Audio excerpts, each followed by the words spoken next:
alam itong si Bea Alonzo na mayroon palang birthday surprise na naghihintay para sa kanya.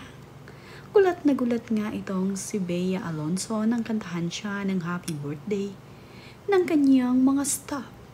Natuwa naman si Bea sa ginawa ng mga staff para sa birthday surprise sa kanya.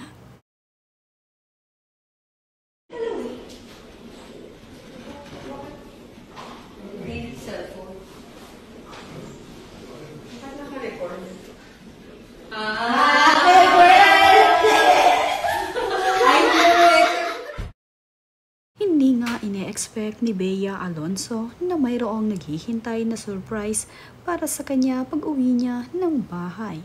Nagulat na nga lamang siya na bigla na nga lamang siyang kinantahan ng mga ito ng happy birthday pagpasok niya sa loob ng kanilang bahay. Tapos naman nga siyang makantahan ng happy birthday ay isa-isa na ang nagbigay ng regalo ang mga ito dito kay Bea. Napansin naman ng mga netizen ang nag-gain na katawan ni Bea Alonzo. Na ayon nga sa kanila ay tila nga raw tumaba itong si Bea Alonzo.